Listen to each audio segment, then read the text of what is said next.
And I heard him tell his story a little over a year ago at Sunday Morning Live, and it was great. So I thought, let's have him come talk to us. So Neil R.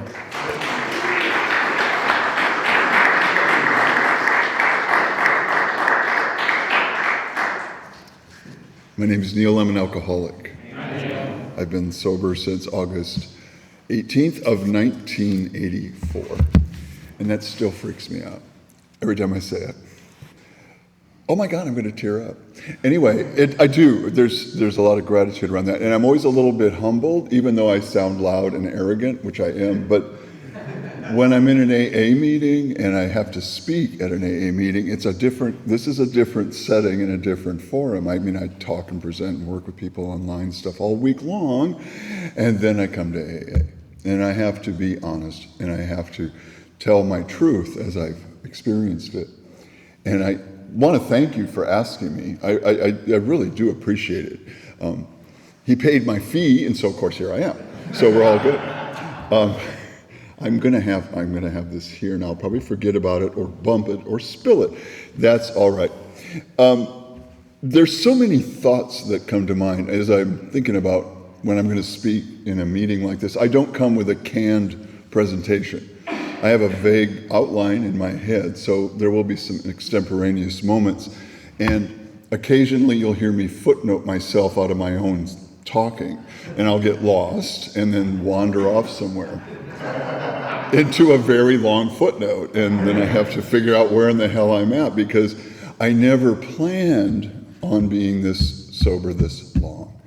When I walked in those doors for the last time in '84, I was hoping for a year.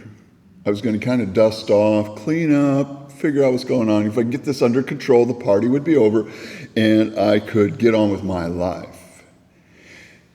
In that first year, so much happened that, well, I'm still here. And I've never strayed. I've always been here around somewhere. I'm always going to meetings. I got down to fumes a few times, but I've always been at my meetings. I've gone sponsorless for a couple years. That wasn't a good idea, but I did it, survived. And so for that, I'm just eternally grateful. So I brought the book. I know, I don't use it. I know that sounds kind of weird. I keep it on my phone, so I haven't drug it off the shelf, but there just were two things in here. And then I got to thinking, best solution ever. I'll just read the damn thing and see how long it takes me to clear the room. I'll just read the whole first 164 pages. But actually, I only brought it because there were just a couple of spots in it that I'll probably reference, or I might not, because sometimes I don't. But I did bring it, and it was kind of nice to hold an actual book instead of reading it off my tablet or something. Although I can't do the word search thing really fast. I like that. And being here in Texas, I'm still adjusting to Texas, and I've been here for 6 years, still trying to figure stuff out. The very thing that we start with, you always say your sobriety date when you come up and introduce yourself. Only place I've ever been where they do that. Not in Alaska or Hawaii or Arizona or any of the other places I lived and went to AA meetings did I experience that. And I like that little touch, because it helps to put everything in context, and I think that's important. Because here's the truth. So I'm 36 years sober, and what happens is I was expecting to become a spiritual giant, or in my case, giantess. But I was expecting to become a spiritual giant, and it didn't happen. And that surprised me. Instead, there's times when I walk in that door still to this day where I feel like a 5-year-old, and I feel lost, and I feel scared, and I've got stuff going on, and I still have to listen to you. And I don't care how much time you've got. I've heard some of the greatest truth come out of a person who just walked in the door. Because that truth of them walking in that door, that act, because you all know, every one of us knows this, that just to get over that threshold is probably one of the biggest steps we've ever taken in our lives. And it's hard. It's a hard place to get to.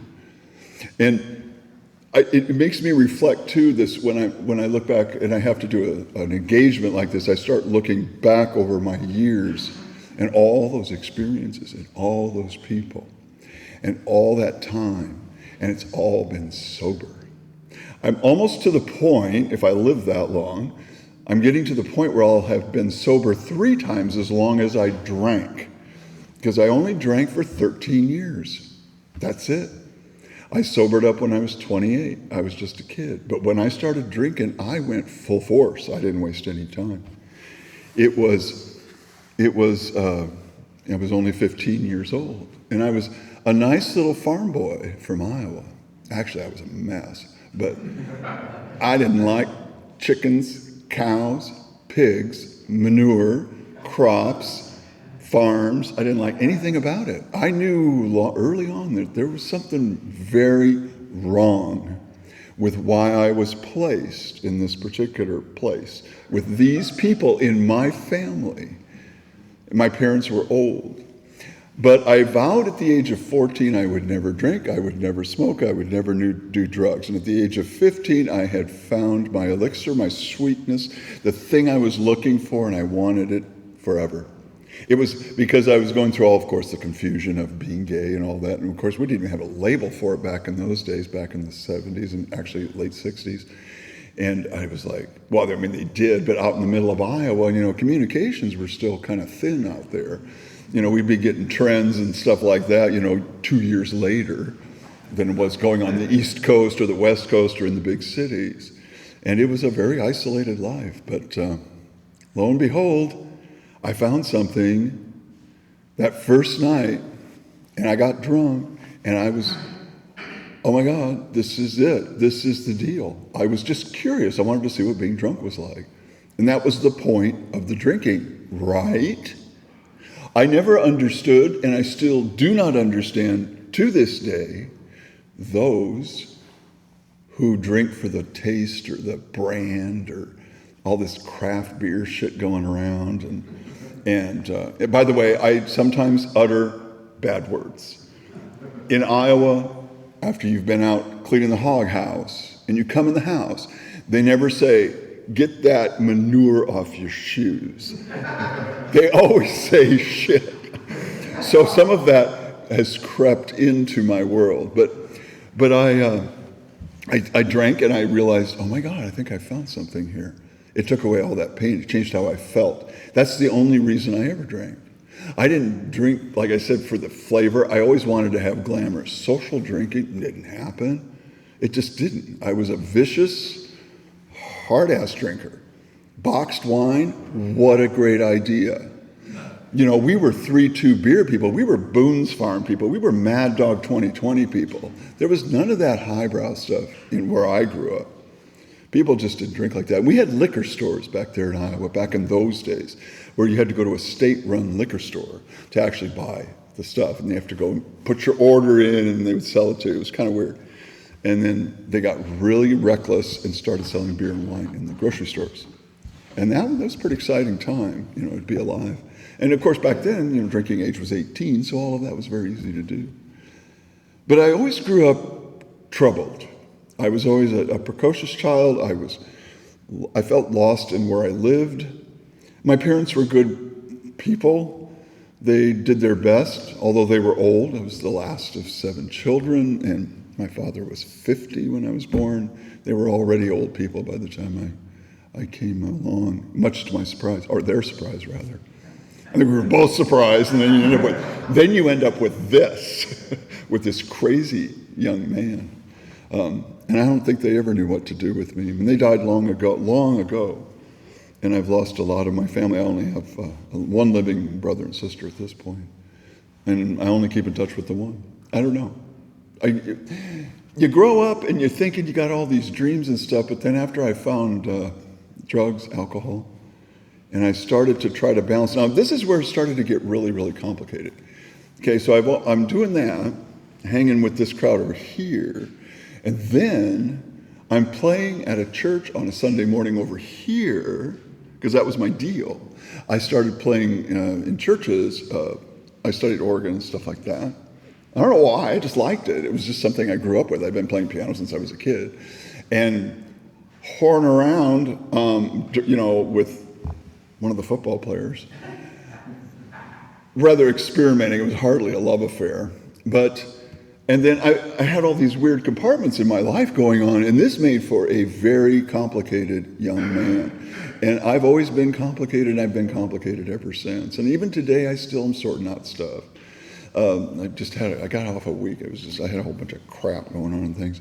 And so this all went on, this crazy stew in my head, trying to play at a church on this side and get dressed up and, be normal, whatever that is. And also, the gay stuff being exercised and out on my own. And I knew it was bad. I knew it was, it was guilty. I grew up Lutheran.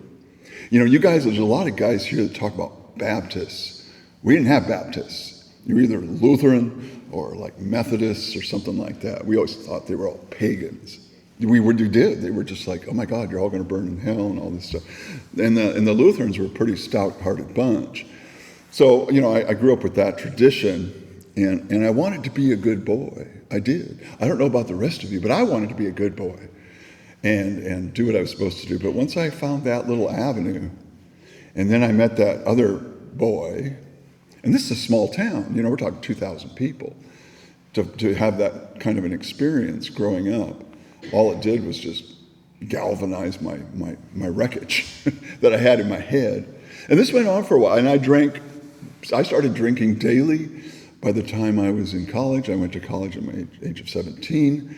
I knew I was drinking more than most. I even heard whispers of Alcoholics Anonymous way back when I was still 7, 8, 9 years old, because my sister, my eldest sister, Jane, was starting her first round of 30 years of treatment centers and such, and it was all whispers in the kitchen. And my mother thought, she kept commenting that this AA thing was a cult, and it was going to brainwash her and mess her up.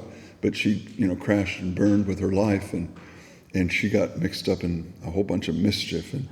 And there was a senator, Harold Hughes, who was born in my hometown of Ida Grove, Iowa, and everybody knew he was in AA. And then my dad's veterinarian was also in AA. I found all these things out, kind of, like this, listening into the kitchen. But I did not have a dramatic drinking history like so many people come in here with these really crazy stories.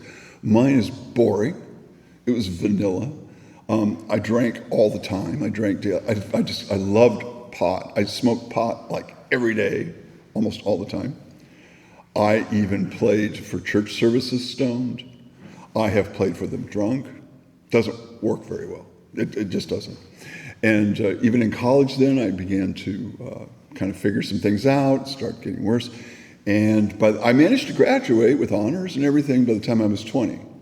By the time I was about 22 or 3, I had flunked out of 2 subsequent schools that I had attended because I figured out that I was drinking a little too much. And I knew it was a problem already because I would want to drink in the morning. I would want to drink all the time.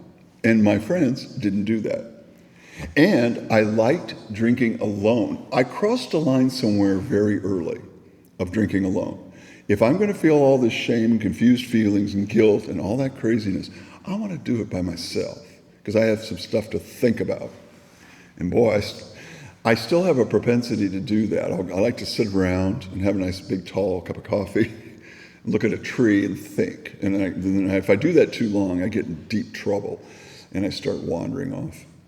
So I had managed, through one series of events or another, I had managed to wander out to Santa Barbara, California, and worked at a mission church there, the beautiful old mission in Santa Barbara. And I secured this job. I was only 24 years old, and they considered me sort of a gift from heaven and all this bullshit. And actually, I hadn't worked very hard, but I managed to get there. And I continued to drink, and I got in some serious trouble there. And what are the odds that the guy I was working with, Frank Gardner, who's now deceased, Frank Gardner was sort of like my supervisor. He was the bridge between my job as music director and the parish council and the priests that ran the mission there, the Franciscans.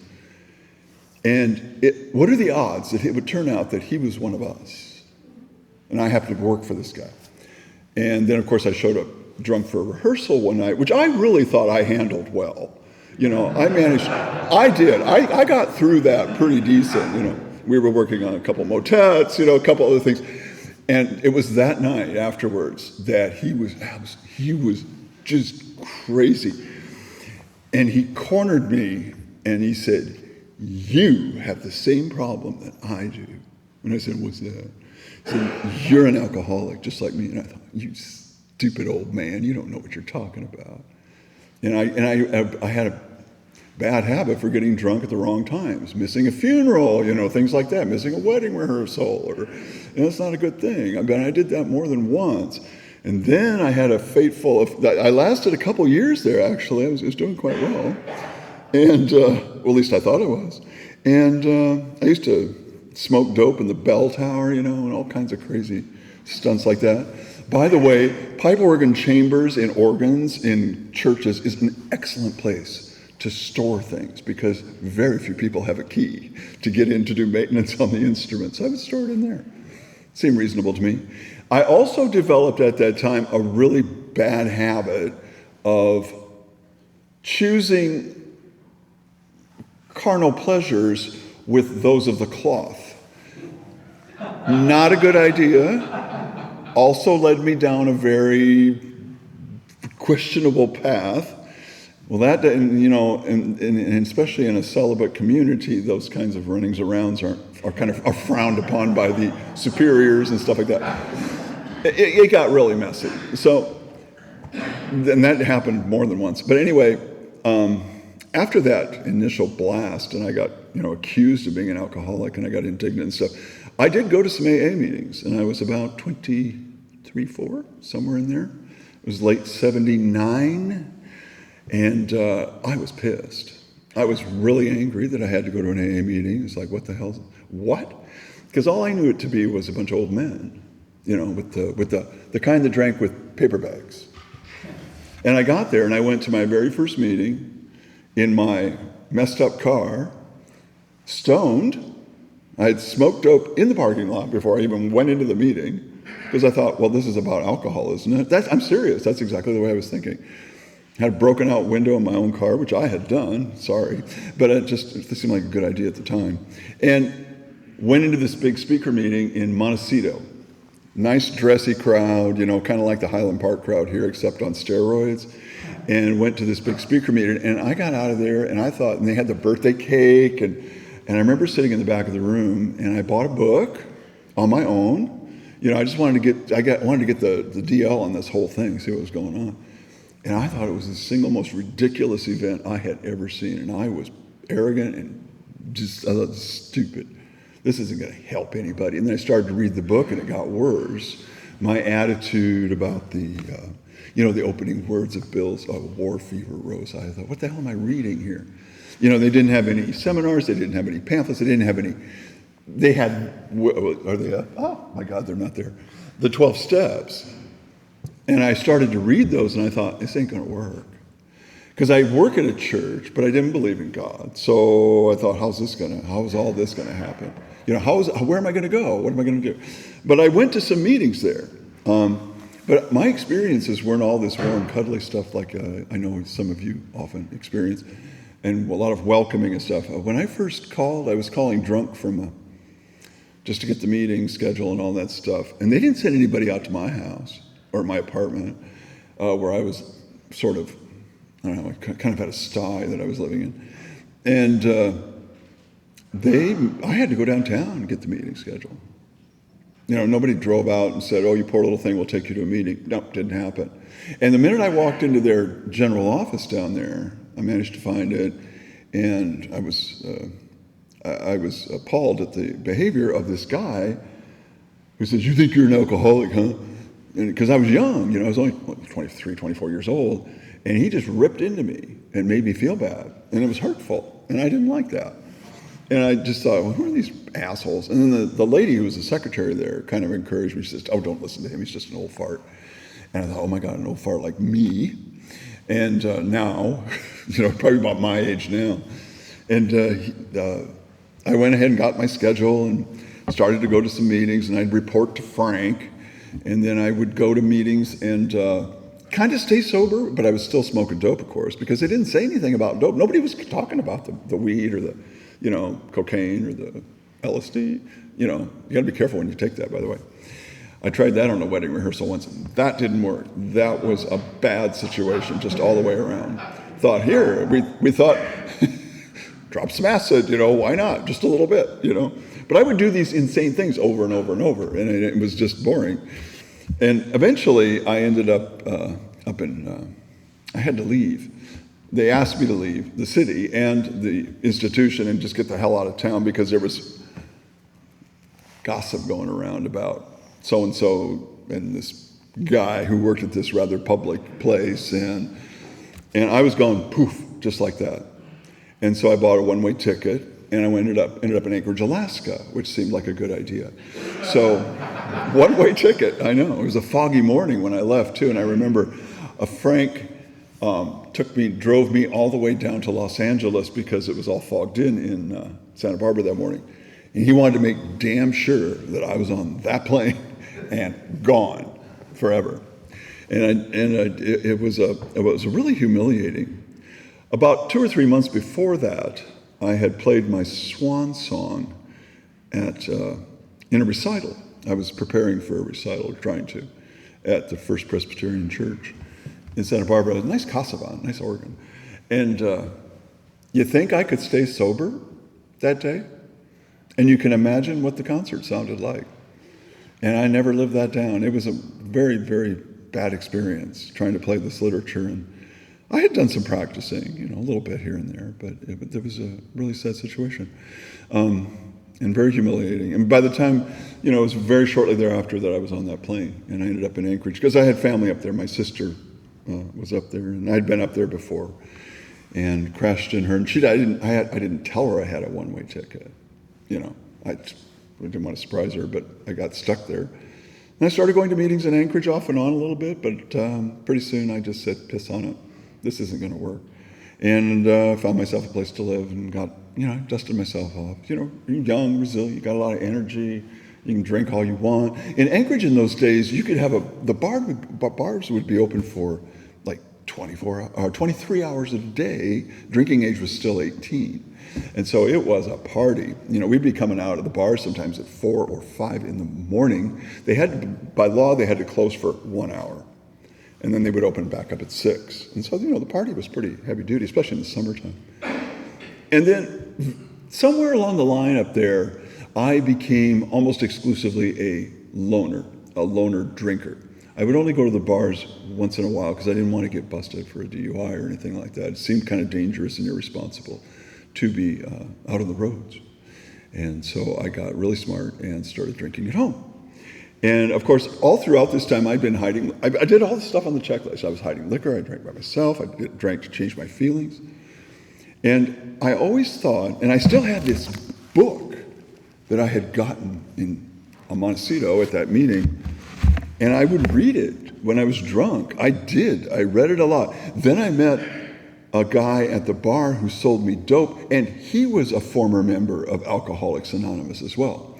So we would sit at the bar and discuss it, what the problems were with the program, the various aspects of it, things like that, and how it wasn't working, blah, blah, blah. For some reason, this went on. I managed to carry on, stumble through, and I had a rather uneventful series of years there until the summer of 1984, and I was 28 years old. Going on 29, and through the last couple years, I had started to develop a very clear plan to bolt. I like to bolt. When I get to a certain point, I'm just going to up and leave, and I'm very good at that. I could just take off. And I didn't know where I was going to go, actually, but I developed a plan. I need to get out of here because it's cold. I went up there drunk, and I thought, I just got to get out of Anchorage. And people knew me because I would try to go to meetings. Over those years, I kept this messy journal. It was pathetic. If I ever read it to you, you'd just say, what a baby. You get drunk and you write or scribble, and I still have it to this day. I keep it. And I only review it on my anniversary day to remind me how crazy I really was when I drank and who I really was when I drank. And all this time, I'm still playing at churches. Hell, I found a job going to an AA meeting in Anchorage for a church job, because I always like to have the extra pin money and stuff like that. It came to me easy. And still struggling with all of that, and the sexuality issues, and AIDS was just starting to blow up and be an issue and a dangerous thing. And I was starting to get crazy because I always felt a great deal of despair. I never felt like I fit in. I don't know if any of you ever felt that, but I sure did. And I knew I didn't fit in. My thinking never aligned with anybody. I was gay. I felt lonely. And the only comfort I could find was booze and dope. And this was the only thing I had going in my life.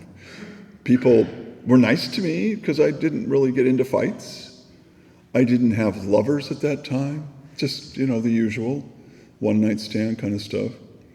And I kept thinking, I had this crazy idea that the party would end. So I would start reading a series of self-help books. That was really big back in those days. Everything from Wayne Dyer to, Life 101, and trying to find an answer. Because my experience at all these AA meetings was they were always coming up with the same crap. I'd come in the door, and I often came in drunk. I mean, not, full-blown drunk. I would usually come in a little late, sit in the corner, nobody bothered me. Anchorage was very tolerant. And stoned very, very often. And I would hear this stuff, and all they ever talked about were these steps and these people and God and stuff. But I kept getting drawn back. Don't know why, just did. I kept looking for these answers that I couldn't find.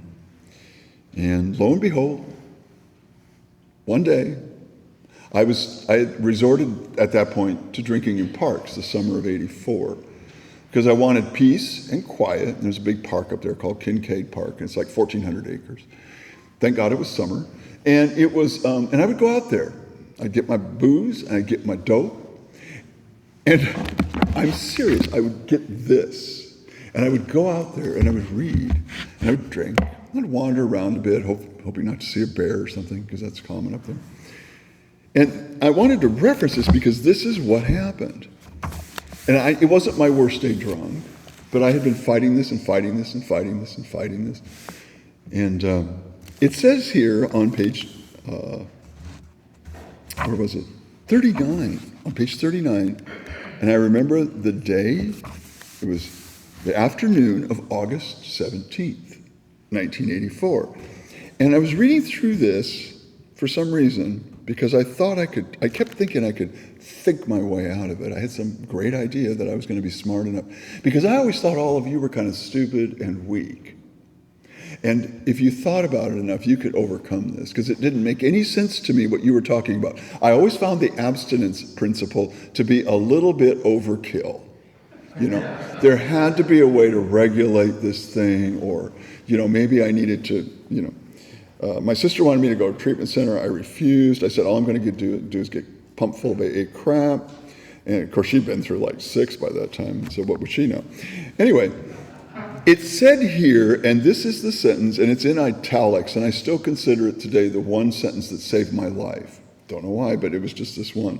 And I don't know why it spoke to me, but it says, but the actual or potential alcoholic, with hardly an exception, will be, italicized, absolutely unable to stop drinking on the basis of self-knowledge.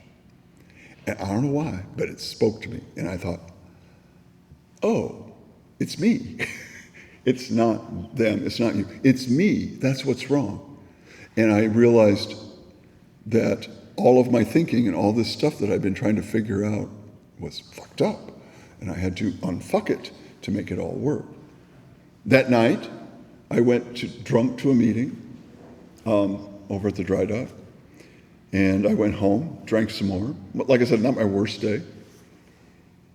And the next morning, on the 18th of August, at the 11 o'clock, it was a Saturday, and I went to the meeting, fessed up, and I've been here ever since.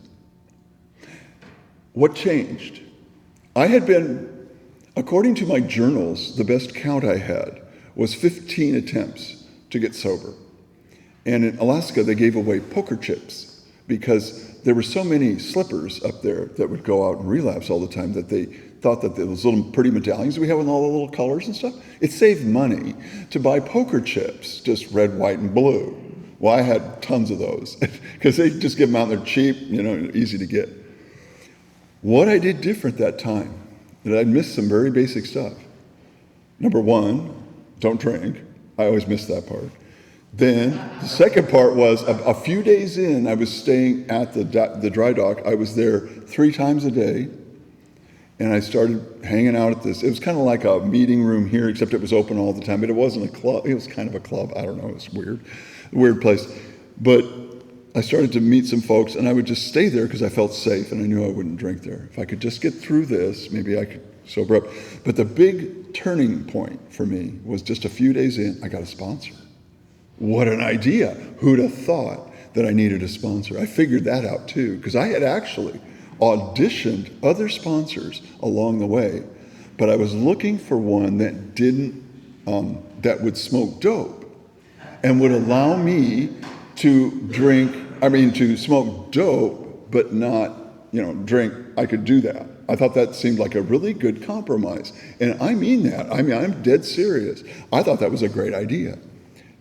Didn't work, didn't succeed. And I got my sponsor then, John O., and the rest of my story has been the last 36 years. And I got sober in straight groups. I was terrified of these straight men because the one big thing keeping me out of these meetings was being queer. Why would I want to go walk into and be like a weasel in a hen house? I mean, good heavens, what would I be doing in there? And I can't tell you how much that kept me away from AA in those years. AIDS was really picking up steam at that time. We were considered pariahs. We lived through that nightmare. All of us in my generation, you know exactly what I'm talking about. What was going on, the kind of media coverage we had, and the fear that we had. Would it be me next? Is that going to happen? And because the guy I had been dating about a year prior to that, he ended up dying of AIDS. And I thought, oh shit, am I next? And the test had just come out, but you had to wait 2 weeks and all this stuff. And there in Anchorage, there was one tiny little gay group, and it was kind of a mess, and it just didn't work. And I knew these guys because they'd seen me bouncing in and out of these meetings. I'd been offered money to leave the meeting because I wasn't ready to get sober yet. They were hardcore. I grew up in Orthodox AA. And it was real strict. They weren't all warm and fuzzy, but they were happy people. They were good people. They seemed content. They seemed like they'd found something. That man, when I went out to lunch with him, he said, "Okay, I'll sponsor you." He said, "You finally asked," because I'd seen John. Anchorage is a small town. Everybody kind of knew everybody else, and. He took me, we went to lunch that day, just 5 days in, and I recovered quickly because, I wasn't, I was young and didn't have to go to all those exotic, what do they call those places? The dry out places where you go dry out, where they think you might need it. Oh, I don't need that. And so I met with him, and he was the very first man in my life who looked me straight in the eye when I had to tell him, and I looked across the table and I said, "John, I'm gay." And of course, what does he do? He starts laughing. And he goes, "Is that all?" Because I made a big dramatic build up to it, you can imagine. It was like, the third act of Hamlet or something. And I said, "Okay, I got to tell you this, but I'm not comfortable with it." So I finally told him. And then he stopped and he looked at me and he goes, "You were made that way for a reason. You are loved. God made you that way for a reason. And there's nothing wrong with it." And that was the first time I had ever heard that message after all these years. I had to wait till I was in my late 20s. And I heard it from this straight man named John. And I got sober with all these straight guys. And, they were truckers and they worked up on the North Slope. And some of them, they were professionals. There was all different kinds of people there. And interestingly enough, in Anchorage, Alaska, in those days, there were other gays in that group. Yes. And I still know some of them today. They're still sober. They're still working this program too. So we had our little cluster of, in that group, and it was unbeknownst to me. I didn't have any idea, and they were loved too. And everybody, it's AA. We learn these things here. We learn tolerance. We learn love. We learn patience. We learn humility, little bit by little bit by little bit. And I'm a slow learner. That's the deal. I'm really slow. But that went on, and I learned all these fundamentals. We worked steps very quickly.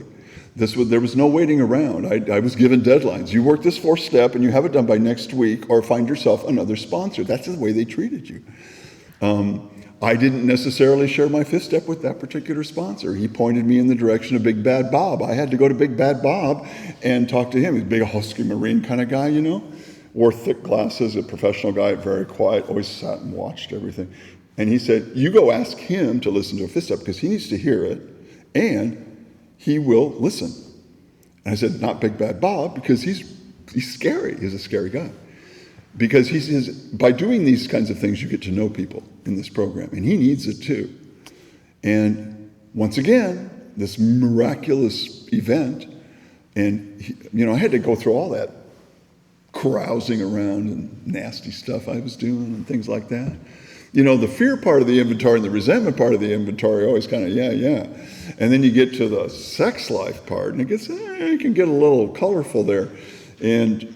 But I was honest, and he was perfect. And of course, I shared a lot of these things with my own sponsor, because I did do my 8th step with him and things like that, and reviewed that. And he sent me on a course, and ever since then, I've been kind of in love with the program. Now, most of the time, I get pissed at some of you sometimes, and I'll get harumphy and think I know more, and then I realize I don't know anything, and I get my biggest danger as these years have gone on. I've always gone to my meetings, but there's been years that I've had periods where I didn't have a sponsor and things like that, and it's not recommended. But I always went to the meetings, no matter what.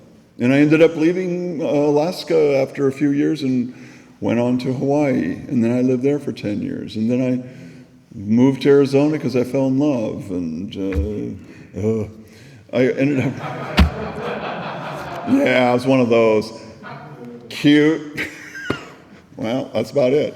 Anyway, so, hey, I lasted 3.5 years there, and it took an AA member to talk to me and teach me about some codependent issues I might have and stuff, and picking crazy people, that's the way I do it. And oh my God, someone's going to finally love me, and all this shit. It just looked perfect. It really did. Well, about 10 days in, I was going, I think I made a mistake. But 3.5 years, I gave it a good shot. But it took an AA member to help move that first box out of the house. Say, I'm out of here. I've got to take care of myself. And I had a good sponsor at the time. AA saved my neck many times, because here's the deal about long-term sobriety is, I can't tell you how many days I've made just terrible errors in judgment, either with men or money. I mean, by the time I was 5 years sober, I was hopelessly in debt, and went to another program for a while with that, and I slowly crawled out of that. It took forever, like $25,000 in credit card debt kind of thing. And I didn't think it was a problem, but it was brought to my attention by people in this program. Say, you start to dig and you go working through things. I had that problem, and then, there's been the love life problem, and then I had this bad habit of moving. Remember the bolting I talked about earlier? Well, after I got down to Hawaii, I only lasted about 9 months there, and then I bolted. And I went to San Francisco, and then I stayed there for about 6 months helping a friend with a house, and I bolted again. And I went to Alaska. This all happened within about 2.5 years. And I went back up to Anchorage. Well, this is getting kind of tiring by now. And of course, when you're trying to move across oceans, it gets really complicated. So I didn't have much stuff left, but I was still sober. I understood. I had this. And then the sort of the tour de force was another 9 months, and I bolted back to Hawaii. And I vowed I'd never go back. And then twice that was for love. Twice. I would surrender my life that I had started to build on my own in AA, and I would bolt for a zipper. And I'm thinking, for God's sake, or the promise of love, or whatever it was. And I was 5 years old, and I hadn't even started to deal with some of these issues. And I think I was 20 years sober before I finally figured out what a selfish bitch I can be sometimes. I mean, where it really sinks in that I'm being selfish in this situation. And, those subsequent years lead to all kinds of new adventures as we go along. But being a spiritual giant is not the aim. And they're really, truly correct when they write, that we are just always to be remain humble and open and willing and learn. And I learn new things about that all the time. I still get humbled, and I get lessons in it, in humility. One of the things that kept me going all these years was one other reading I wanted to just, on page 25, and it was one of the first things in AA that I heard that I thought, I want that. What is it? I don't understand it, but I want that. And I've always found it to be one of the strongest sentences in the entire book. It says, we have found much of heaven, and we have been rocketed, and they use the word rocketed, into a fourth dimension of existence of which we had not even dreamed. The weird part is, I never dreamt or understood what that dream would really look like. I thought it would be more like, house, husband, home, cash prizes, all that crap, all the trappings of life that we always get lured in. But it's been this spiritual journey because I had trouble with the higher power all through this journey. I have remodeled that house so many times into new, different configurations. I've wrestled with it. I was finally able to walk away from church work when I moved to Dallas completely, so I didn't have to wrestle with all those demons anymore and create my own spiritual path. And that's one of the reasons I came here. It was a very exciting adventure to be able to finally cast that aside and say, I don't have to do this anymore. I've been doing it for 45 years. I'd been playing in churches and doing all of this. And I liked it. There were many things I still love, many aspects of that. But I found that my conflicts, my fundamental spiritual conflicts with the church as it existed, and with its tenets and its teachings and its creeds and all of that stuff, just didn't fit with me. I could never get that all to synchronize. And I always felt like I was a liar when I sat in the church and worked and led the choir in prayer and stuff like I did. Even after all these years in AA, there's still stuff like that I'm working on. I'm still working on loving and accepting straight men. So I joined a couple straight groups here, and I still go to my former sponsor, Colin, has a home meeting, and I've been going to that for like 5 years. And they're all straight guys, they all have barbecues and pickups and all that shit. And then I walk in the door. So, and I am the senior member of the group, so I was like, boys, and then just kind of freak out. But they've been so loving to me, and they've taught me a lot. But it's still hard. I still struggle. Of course I do. And I still have those fears. But I wouldn't trade any of that for anything. The hardest thing I went through was my cancer, of course, in 2000, and then I'll close. In 2008, I was diagnosed with a very rare and deadly form of lymphoma in stage 4. And I went through 2 years of absolute living hell. And I was supposed to have been dead years ago. They gave me a stem cell transplant, and I was hoping to live for 5 years. That was what they gave me. That was typical numbers. Because it always comes back and kills you the second time. Didn't happen. I'm now out to 12 years, and I'm one of this weird, rare subsets of long-term survivors. And it's like, okay. So now what do I do? And I approached the program with great new fervor, like I'd never had once I got a little better. And just this last week, I crashed right into this. I've got some more going on in my neck, but it's treatable. And we're real early, so I'm going to have to go down that damn rabbit hole again. And I just got that word, this past week, that I get, oh boy, we get to do this again. But at least, one of the ways I've been able to do that is because of you. Even though I don't hang with you, have coffee with you, go out to dinner with you, socialize with you, your points of light to me, your points of what I'm doing right. You tell me I'm supposed to be here. I'm supposed to be learning still. Because I don't want to be a grumpy old old-timer. I know all this shit. I puked more than you drank. All that kind of stuff. How we do that. Because I can't tell you enough about how important each one of you is, even though I don't know you. But I see someone new walking in that door and I think, oh, you're lucky you found us, because most of us will die from this if we don't do something like this and we don't abstain. It will kill us. I think 90% of them die within alcoholics, drug addicts. They die and they don't even know what hit them. Yet for some reason, we got picked, we got the message, and here we sit. And it's the last house on the block. And it's one of the most exciting things I've ever experienced. And so it's 7:50. Now I haven't driven anybody out yet, but I could go on for another hour if you need me to, or something like that. But anyway, it's wonderful to see you. It's really nice to be speaking again at a meeting like this, because I love this program dearly. And it has given me a life I never even dreamed of. And I thank all of you for being part of my journey here in Texas. Thank you.